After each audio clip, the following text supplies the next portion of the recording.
Just briefly in passing, let me ask you to pay particularly close attention when you read the Gospels to the use of the phrase or the title Son of Man. It's one of the most important titles for Jesus in the New Testament, and yet at the same time, one of the most frequently misunderstood. And part of the reason is we see the difference between the title Son of Man and Son of God. And given the church's confession historically of the dual nature of Jesus, that he had a divine nature and a human nature, the tendency for folks is to assume that when Jesus referred to himself as the Son of Man, that he was speaking of his human nature. And when he's referred to as the Son of God, he was being referred to vis-a-vis his divine nature. Well, it's not as simple as all of that, because both of these titles have within them elements that refer to his deity and to his humanity. But if anything, the emphasis on the two is just the opposite of what we would normally expect. The title Son of God is given in the first instance in Scripture to those who manifest obedience to the Father. Sonship is defined predominantly, not in biological terms here, but in terms of being in one accord or submissive towards and so on. Remember Jesus himself in his discussions with the Pharisees who claimed to be sons of Abraham. Jesus rebuked them and said, "You are the children of Satan. You are the children of the one whom you obey."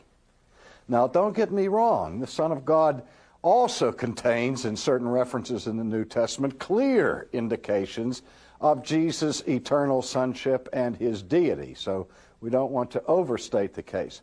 But this title, Son of Man, is the one I want you to really pay attention to when you're reading the Gospels, because it's used so often in the New Testament, and all but 3 times that it occurs in the New Testament, it comes from the lips of Jesus. And it refers back to the Old Testament vision that was written down by the prophet Daniel, where Daniel had a vision into the interior of the heavenly court of God, where he saw the Ancient of Days enthroned, and the judgment was set. And to the Ancient of Days comes one like unto the Son of Man, who then is given the authority to judge the world. So that in the first instance, the Son of Man is a heavenly person.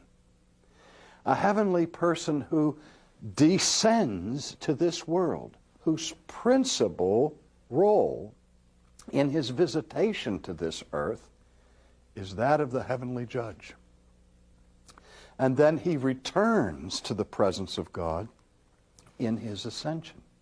We remember that Jesus says, "No one ascends to the Father except he who has first descended from him." Again, we tend to think that Jesus is calling himself the Son of Man was an expression of humility, when in fact it was a claim to divine authority. That's why I want you to notice this.